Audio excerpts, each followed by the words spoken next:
And a year later, his depression returned. Bro. He thought he was going blind. He was so depressed, he took the entire plane down. Per week.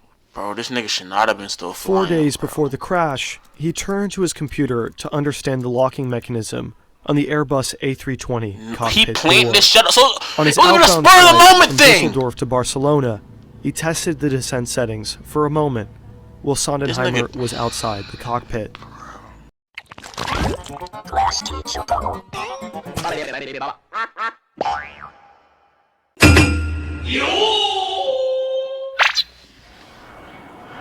At 9:27 a.m.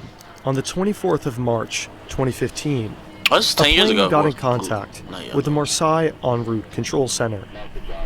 It was an Airbus A320-211, operated by German wings, headed from Barcelona to Düsseldorf. Everything seemed normal. I ain't gonna lie, I've never been on a plane before, and these type of videos, the shit that scare me, bro. Allowing him to fly. Only a few minutes later, something was off. The control center in Marseille saw that the altitude for the aircraft was around 30,000 feet, almost 2,000 feet lower than the original cruise altitude. Why he going lower? And declining. Marseille contacted the plane and asked what altitude the plane was cleared for, but they received no response. Someone took over the plane. Over the next 30 seconds, Marseille tried to contact the flight crew 2 more times. No answer. Oh shit. At 9:34, the control center tried a different frequency. Cut. But again, no response. From 9:35 until 9:39, the Marseille control center tried to contact the flight crew multiple times over different I ain't gonna lie, if I was at the control team, bro, I'd be terrified. The French I'm air like, defense system also tried. is everybody still alive? As well as oh fuck, lost an entire plane. I lost my job. Exactly. No response from German Wings Flight 9525. That shit just disappeared into the clouds again. Oh hell no. At 9:40, radar contact was lost. The French air traffic controllers triggered a distress phase. It's gone for real? The aircraft and its occupants were in imminent danger and required immediate assistance. Like lost them on the radar. At 9:41 a.m., Flight German Wings 9525 crashed into the side of a mountain. What the fuck? What happened? Oh hell no! Locking everybody. The crash occurred on a remote mountain. Who the fuck crashed the plane? Because there was no access by road, emergency crew had to be brought in via helicopter. The plane was completely destroyed. The debris field vast, but the pieces of the craft small. The cockpit voice and flight recorder were found in the same week, although they were both severely damaged. When flight investigators stitched together the data, a story of intentional action formed. The plane was hijacked, but not by terrorists. Did he intentionally crash it? Oh, this shit about to be crazy. This about to be a crazy story. Okay. After the aircraft leveled off at its cruise altitude, the captain left the cockpit to go to the bathroom at 9:30. Okay. While he was in the bathroom, the plane was almost immediately set for a different altitude in the cockpit.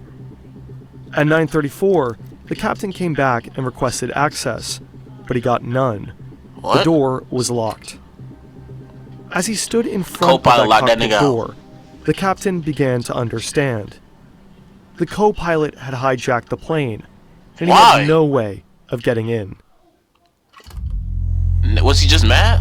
Whoa, whoa, whoa! After 2001, cockpits were changed in order to protect those flying the plane from potential hijackers. To enter the cockpit, a crew member has to call the cockpit on the intercom and press the pound key on a keypad, which buzzes the cockpit.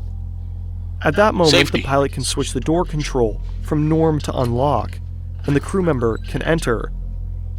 The crew is also given emergency codes, which they can use if there are concerns for those in the cockpit. In that case, the crew member will use the emergency code on the keypad, triggering a 30-second timer, and the cockpit door will open for 5 seconds. Gotcha. However, there are situations where those in the cockpit want to override the access by the crew, like during a hijacking. In that situation, the pilots can switch the door control to lock, overriding all emergency access.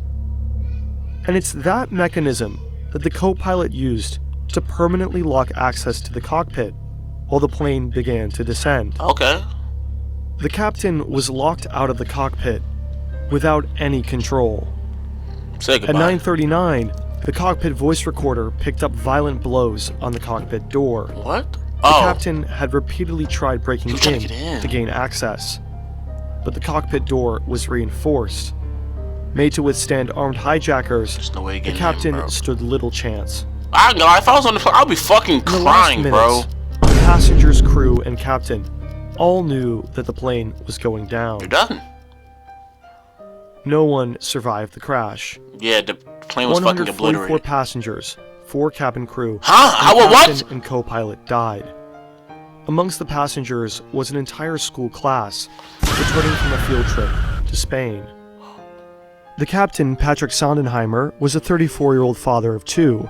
In the aftermath of his wife's foundation, he had thousands of total flight hours, tragedy. And his last moments were dedicated to trying to save the plane and passengers.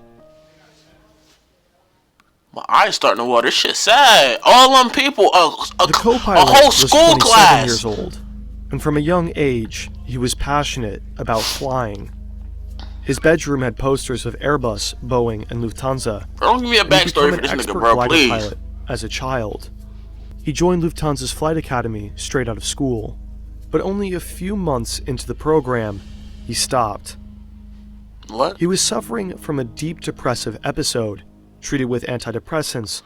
Is this the pilot who got locked out or the one who hijacked the plane? Psychiatrist. Eventually, he received a medical recommendation declaring that he was in remission.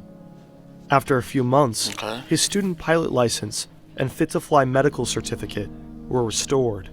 But if he needed any more psychiatric treatment, he'd be grounded. I'm assuming this is talking about the co-pilot who took the plane? Until he ran into a problem. While filling out a document required by the U.S. Federal Aviation Administration to fly at an Arizona-based, Lufthansa-operated flight school, he said that he had never been diagnosed with any mental disorders. W-lie. Well, L-lie, not W. L-lie. And he got caught. Lying on an FAA application can lead to a jail offense or the end of a flying career. Exactly. But the FAA gave him a second chance. He admitted to depression and was accepted to go to Arizona. In 2013, he joined Germanwings, a low-budget airline owned by Lufthansa. And a year later, his depression returned. Bro. He thought he was going blind. He was so depressed, he took the entire plane down per week because he was seeing stars, halos, flashes of light, streaks, and flying insects. But the doctor's scans didn't find much.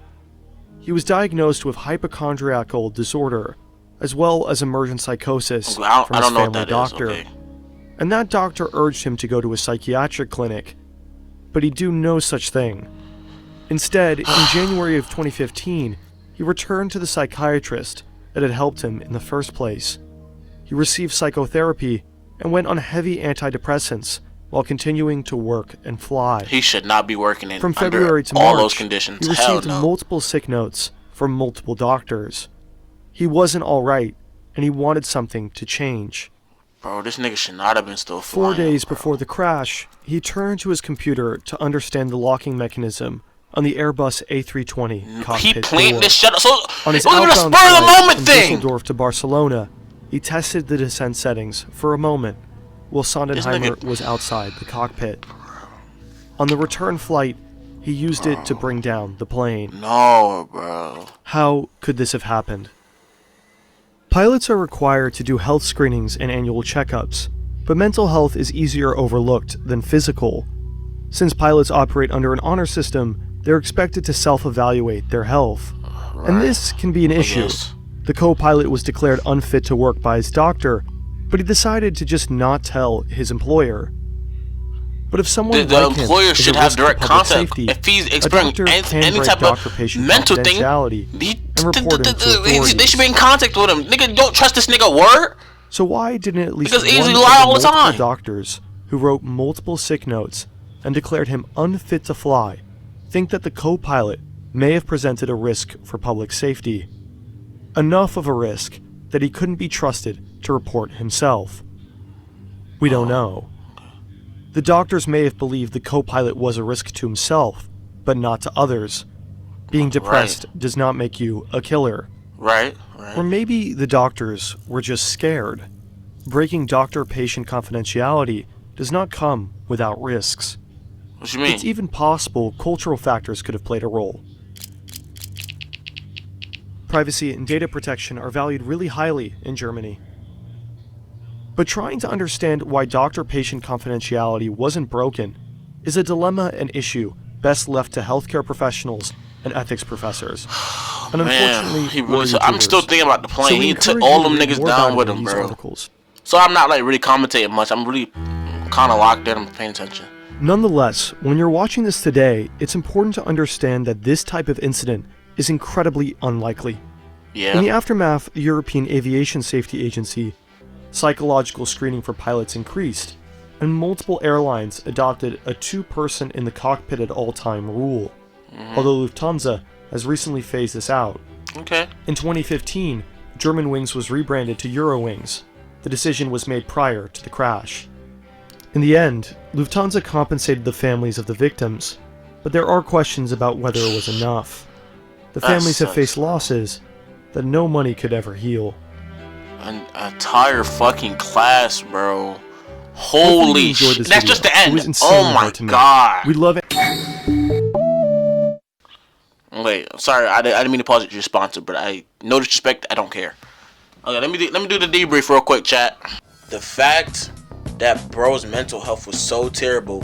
I don't know if he lied because he was depressed, or he lied because he was like embarrassed. He didn't want his employers he didn't want them to find out, and he wanted to just keep working. But he plotted the shit beforehand. I would understand a little bit more. I'd still be pissed off because he killed the entire fucking plane crew. But he planned the shit out before, and he said, no, it's not just me going down. You're all coming down with me. You can't. How you gonna just take all them lives just because you were depressed? I understand depression is very serious. I've dealt with it myself. But you can't. Yeah, that's just absurd. It was a whole school class on that shit, bro. It was over 100 niggas on the plane. I'm pretty sure it said. That sucks. That sucks. But guys, want to see me do more videos like this? Actually, I think I have some other videos similar to this one. By the same channel. I would love to react to. But want to see me do more videos like this? Make sure you like, comment, share, subscribe, and I'll see you guys in the next video. Bye, guys.